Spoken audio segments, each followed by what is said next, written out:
Milei indudablemente argumenta como lo haría un extremista. Siempre repite la idea libertaria, simplista, de que el Estado te roba con los impuestos.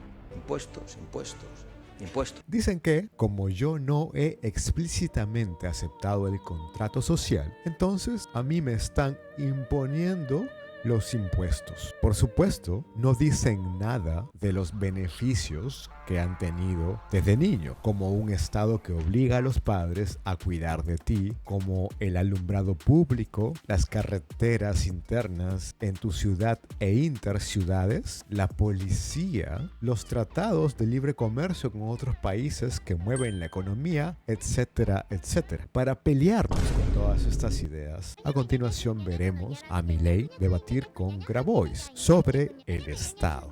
En algunos puntos estaremos en desacuerdo y otros de acuerdo. Pero seas muy pro derechas o muy pro izquierdas, te pido por favor que te quites esos anteojos y escuches antes de hablar. Comenzamos. Es decir, que yo mañana mando un decreto y digo, créase la teoría de la relatividad. No, la teoría de la relatividad la generó un señor llamado Albert Einstein. O sea, y por lo tanto, digamos, o sea, el Estado no resuelve nada. El Estado, digamos, o sea, en realidad es una organización violenta que vive, sí, de una fuente coactiva de ingresos, o sea, porque nadie paga voluntariamente los impuestos, te lo sacan a la fuerza. Y cuando vos querés financiar algo, vos querés dar un derecho, alguien lo tiene que pagar. Y lo que tenés que tener en cuenta es que eso genera no solo un daño emocional sobre aquel que estás robando, sino que además, es decir, vos lo que estás haciendo le generás un daño directo por las cosas que deja de consumir y todos los efectos, digamos, asociados a ese daño que vos hiciste. Entonces, digamos... Analicemos con calma cada idea. Para empezar, la idea de que los impuestos son un robo. Él dice que te imponen tener que pagarlos. También dice que todo derecho tiene que ser pagado por alguien. Hay dos ideas que podrían refutar un poco este asunto. Primero, la creación conjunta de riqueza. Cuando uno crea cualquier cosa, ha confiado en demasiadas personas para decir que la riqueza la creé yo solito. No la creé yo solito, la creamos demasiada gente a la vez. Entonces, cuando uno está pensando en la creación conjunta de riqueza, has confiado en los conocimientos, en la mano de obra, en los insumos que otros te han dado. Toda creación de riqueza ha sido necesariamente hecha a partir de muchas manos, no del individuo que tiene la mayoría del capital. Ha usado muchos recursos y lo ha hecho en conjunto y por eso se le pide un impuesto, porque tiene que responder. La creación conjunta desigual puede o no puede estar mal, pero lo cierto es que es una creación conjunta, no es nada más una persona. Y eso me lleva a la segunda idea, que es que él cree que nada más existen individuos y no colectivos. Y debe quedar claro esto, sin colectivos no podrías ni hablar. Cuando tú hablas, estás expresando las ideas de una cultura entera. O de varias culturas incluso. No eres tú aislado. Tú no te has creado solito. Has tenido una madre, un padre, un tío, un abuelo, gente que te ha enseñado a hablar, que te ha enseñado a caminar, que te ha enseñado a ir al baño, que te ha enseñado a comer, que luego te ha enseñado un camino de vida, que es por ejemplo la universidad, que luego te ha enseñado a ser respetuoso, a no ser violento. Mil cosas. Tú eres parte de una cultura mayor. Sin ella, tú no serías nadie. Eso implica que tú no importas, pero por supuesto que importas. Pero eso tampoco niega que seamos también colectivos. Entonces, para cuidar a todos, como te cuidaron a ti cuando eras niñito y hasta que seas grande, tenemos que cuidar a cada persona. Cada uno de nosotros, no nada más tú, el que tiene plata, pero por una casualidad del sistema, no porque intrínsecamente lo merezcas más que el niño pobre de una provincia empobrecida, sino que también somos un colectivo a la vez. No eres nada más tú con tus impuestos. Ese es un gran problema de la explicación de Milei. De hecho, es interesante cuando Juan describe el proceso de cómo se repartió la tierra en Argentina, digamos, o sea, se hizo desde el Estado, o sea, la organización criminal. ¿Y con qué se financió? Y alguien lo financió con impuestos, con lo que fuera, pero digamos, lo financió de alguna manera y con eso le hizo daño. Después la idea de... Estoy imaginando que ahí que Grabois está hablando sobre la apropiación originaria. Entonces dice que, digamos, algunos terratenientes ocuparon mucho más tierras y también más capital para poder hacer una fortuna propia. Y él está hablando de una usurpación arbitraria de la tierra. Ok, y Milei dice, bueno, en realidad, pues, ¿quién tiene la culpa de eso? La culpa la tiene para Milei el Estado. Pero ¿por qué cree que el Estado? Él cree eso porque piensa que el Estado es el que crea las interferencias al mercado. Si el mercado funciona mal, si es que alguien tiene una posición de dominio absoluta, es porque el Estado crea eso. Pero no le da ninguna responsabilidad también a la persona individual, empresaria, que también va a buscar eso, sea en el sistema estatal o un sistema libre. Cualquiera de esas dos personas va a buscar, tanto el Estado mismo, como también la persona empresaria, ambos van a buscar eso, porque ambos tienen una necesidad de amasar poder. Ya no tiene que ver ni siquiera con el tema de yo quiero tener más lujo. Eso ya no es un tema para ninguno. Es un tema de tener poder. Salvo quizá para alguna gente del Estado que sí tiene mucho menos plata que otros empresarios. Pero cuando hay más dinero concentrado, eso genera la búsqueda de perpetuarse en el poder que tiene el que uno tenga demasiada plata. Demasiada plata implica que uno puede, si quiere, bypassarse la justicia y hacer literalmente lo que le da la gana. Cuando uno mira, digamos, o sea, vamos bien para atrás y en el liberalismo, nos encontramos con John Locke y justamente habla del derecho a la vida, a la libertad y a la propiedad. O sea, y la igualdad que consagra el liberalismo es la igualdad ante la ley. Entonces la pregunta empieza a ser de índole moral. ¿Por qué motivo yo me creo dueño de robarle algo a alguien para dárselo a otro? ¿Por qué, estoy convalidando el robo? ¿Por qué convalido la violencia? ¿Por qué convalido la desigualdad ante la ley? Es decir, si yo quiero que todos seamos iguales por la fuerza, eso es tremendamente violento, porque afortunadamente y gracias a Dios somos todos distintos. Eso es lo que genera la cooperación social, eso es lo que promueve la paz. Y si vos vas a pasar con la guillotina igualadora, va a ser profundamente salvaje. La idea que está planteando es que el Estado mínimo se encarga solo de la justicia. La igualdad solo debe ocurrir ante la ley. Ok, esa parte es interesante. Habría que desarrollarla, pero es interesante porque está diciendo que al final el mercado tendría que tener reglas claras con tal de que no habría monopolio, no habría ninguna interferencia del Estado si la ley funcionara. Si hubiera realmente justicia en las entidades autónomas, entonces no habría ningún problema. Porque simplemente ponemos reglas y con eso se logra que no haya ni oligopolios, ni monopolios. Eso es lo ideal. No habría manipulación del sistema si es que hay una justicia real. El problema es el poder. El poder y la justicia como concepto. Porque tener más dinero te permite controlar las leyes, cambiarlas a tu antojo para que, por ejemplo, haya monopolios, para que, por ejemplo, haya dictaduras. Algo de que se le acusa mucho a las izquierdas en Latinoamérica es intentar destruir el sistema con esa reforma de la Constitución o cambio completo constitucional para poder permitir que haya una sucesión de gobierno que no sea cambio, sino que sea perpetuación de un solo gobernante durante años de años. Se pueden manipular las leyes para eso. 1, 2. La pregunta en este caso es ¿qué es justo? Porque uno podría decir, por algunas razones, que es justo, de hecho, que la gente tenga lo mínimo económicamente para que sea una balanza igualitaria para todos en cuanto al inicio. Y que ya luego cada uno tenga una facilidad de poder desarrollarse como mejor le parezca, quizá teniendo poco dinero, quizá mucho, pero que sea meritocrático. Y eso implica usar recursos de la gente con más dinero. Y hay gente que diría que eso no es justo. Entonces es un debate sobre qué cosa es justo. Y lo justo puede agarrar o no lo económico o lo político. No es tan simple como lo plantea Milei. Porque el tema de qué es justo ya implica un debate gigantesco. Entonces, por más que el mercado tenga las reglas claras, la pregunta es ¿cuáles reglas son las mejores? Y en segundo lugar, ¿cómo evitar que las reglas no sean destruidas por una persona o una empresa con más poder? Obsesión con la igualdad. Entonces invitaba a la gente a su casa, los alcoholizaba, ¿sí? Y después entonces los invitaba a dormir. Y él tenía una cama. Y si él era más largo que la cama, le cortaba las piernas o le cortaba la cabeza. Si era más ancho, le cortaba, los brazos. Y si era más corto, lo estiraba hasta matar.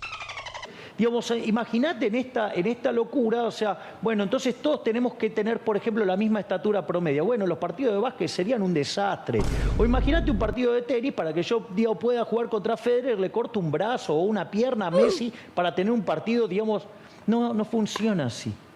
A ver, hay también varias cosas con la igualdad que se está presuponiendo como si fueran reales. Porque cuando uno habla de igualdad, no habla de igualdad de ponernos como si fuéramos unos clones y todos seamos iguales, idénticos. Eso es una mala forma de entender la igualdad. La igualdad supone un aspecto, por ejemplo, quizá económico, porque nos falta igualdad para que todos tengan lo mínimo para poder surgir. Entonces no hablamos acá de una igualdad para todos y que todos tengan la misma plata. Quizá no es esa la idea. Al menos no de la izquierda socialdemocrática, eso no es la idea. La izquierda que es pro derechos no tiene esa perspectiva, sino hay una idea igualitaria en cuanto a lo mínimo. Y también es una idea liberal. No de su liberalismo, pero sí de otros liberalismos. Entonces la idea es de que en ciertos aspectos tengamos una igualdad. Todos tenemos derecho, por ejemplo, a un acta de nacimiento. Ya. Eso es una igualdad de todos. No es que algunos sí y otros no. Todos tenemos ese derecho. Entonces, en aspectos puntuales tenemos igualdad. En otros, claramente no. Porque, ¿de qué me serviría que haya igualdad en cuanto al café? O sea, ¿tendríamos que todos producir el mismo café? ¿Y que sea igual de sabroso o de feo? Porque habría de preocuparse el Estado qué tan buen café haces. No le importa. Lo que le importa al Estado es que tengamos los mínimos de derechos. Por ejemplo, vivienda. Por ejemplo, educación. Por ejemplo, acceso a la justicia. Por ejemplo, alimentación. Por ejemplo, a la vida y la salud. Son mínimos para poder vivir una vida que tenga sentido. Elegimos únicamente ciertos derechos. No es que sea una igualdad en todo lo que existe. No es el tema de igualar entre competencias.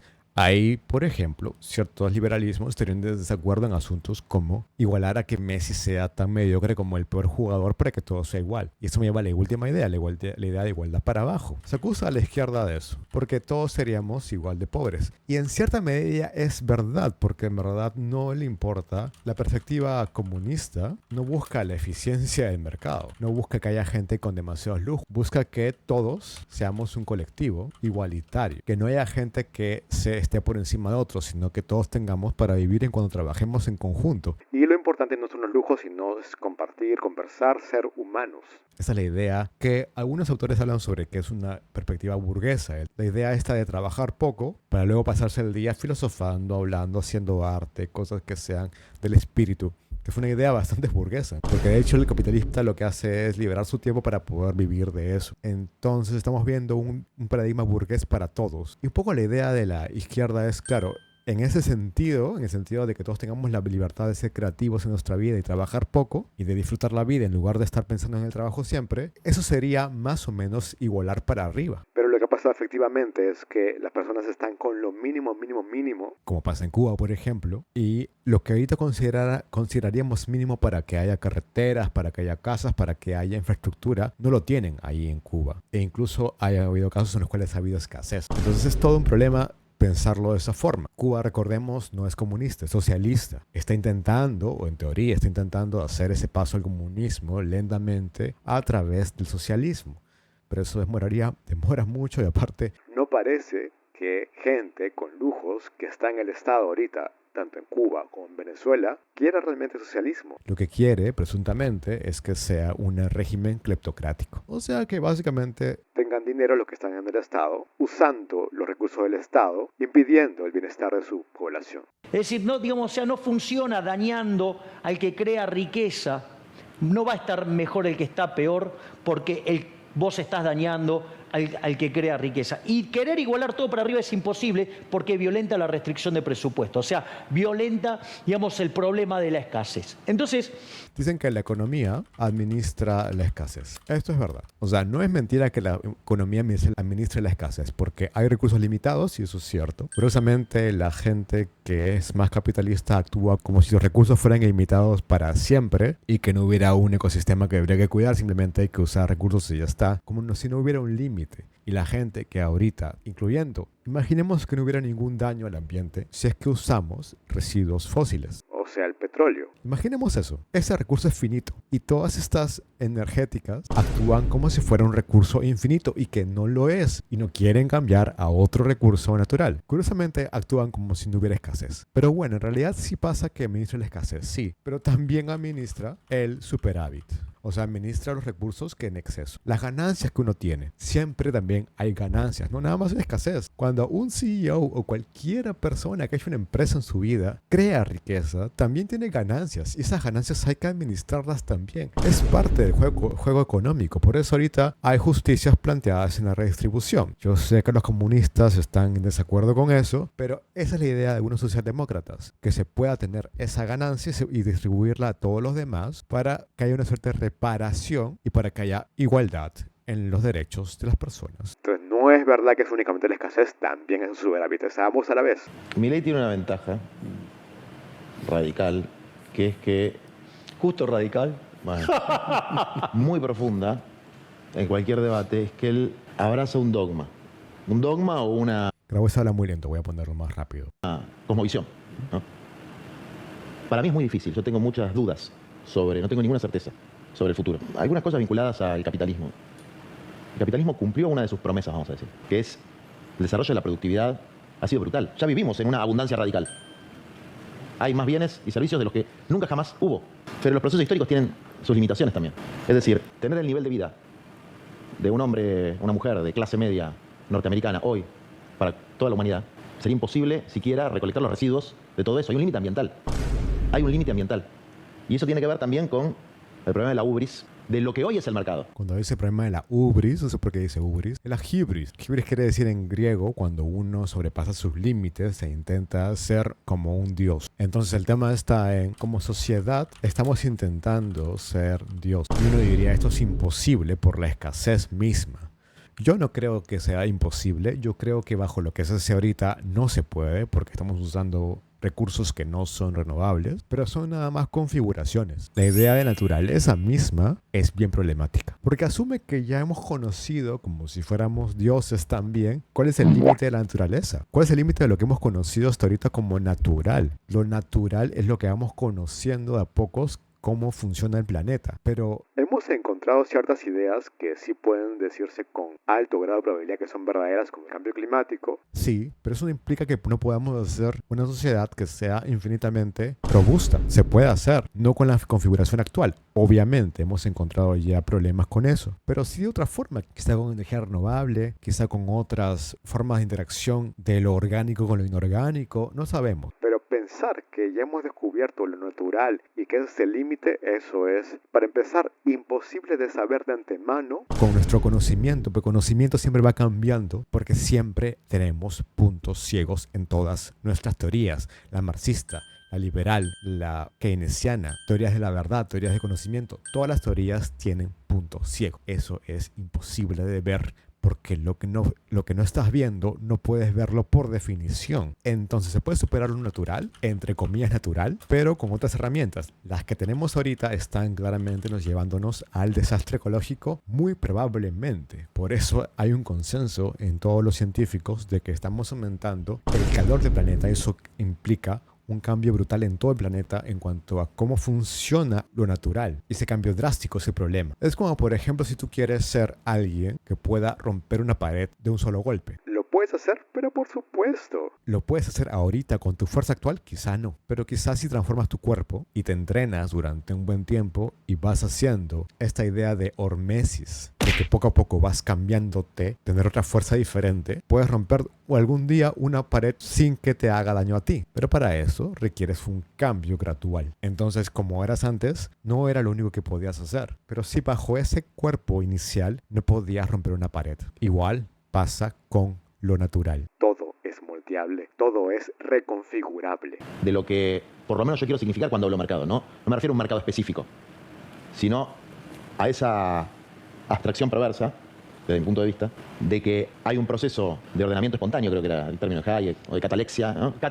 Es la cataláctica, Sí. ¿sí? O digamos orden espontáneo, que es Adam Smith. Eso me parece como un artículo de fe. Yo a los hombres y mujeres de fe los respeto profundamente, pero me parece pseudociencia, digamos, ¿no? Que hay algo que espontáneamente va a ordenar las cosas. No creo que eso sea así. ¿Hay un orden espontáneo? Sí, eso sí es claro. La pregunta es ¿cuál orden? Él está en contra de la idea de que hay un orden espontáneo que sea bueno en sí mismo. Es decir, ¿va a generar beneficio para todos el orden espontáneo del capitalismo? Pues claramente no. Al menos hemos tenido 100 años de evidencia o más y no ha llegado a un concepto de bueno que sea suficientemente abarcante. Más bien, ha dado mucha de bondad para un grupo reducido. Porque tú, yo, cualquiera que tenga un teléfono, está viviendo en una maldita burbuja. La realidad implica que hay gente con mucho menos recursos que tú. La mayoría de gente en el mundo gana muy poco dinero. Si uno ve cuánto la gente gana en el mundo, es increíble la diferencia. El 10% gana menos de $600. ¿Al mes? No, al año. El 50% gana menos de $2.100 al año. No hablamos acá de meses, hablamos de años. Si vives en Perú es como ganar 8.000 soles al año. Es como ganar más o menos 700 soles por mes. Es nada de plata. El 73% gana menos de 5.500 dólares al año. La mediana de la gente en Estados Unidos está cerca de 5.500 dólares por año. Y de hecho, en realidad, si tú ganas 14.000 dólares al año, o mejor dicho, ganas 54.000 soles al año, o sea, un sueldo de 4.500 por mes, estás por encima del 91% de personas en todo el maldito mundo. Créeme cuando te digo, estás en una maldita burbuja. Si ajustamos para inflación, imaginemos que sería el doble de plata. Si tú ganas ahorita, sí, 10.000 soles al mes, o más o menos 2.500 dólares por mes, estás en el bottom 9% del mundo. E incluso si ganas 3.500 soles por mes, estarías por encima del 73% del mundo. Créeme, estás en una maldita burbuja. En realidad, exageré con la inflación. Un dólar de 2011 vale 1.41 dólares ahora. Haciendo cálculos, si ganas 2.400 soles o 650 dólares al mes, estarás en el top 70% del mundo. Si ganas 6.400 soles o 1.800 dólares por mes, estarás en el top 10% del mundo. De nuevo, estás viviendo en una maldita burbuja. Este orden espontáneo es bueno, sí, pero no para todos. Definitivamente no para todos. Muy buenas tardes, noches o días.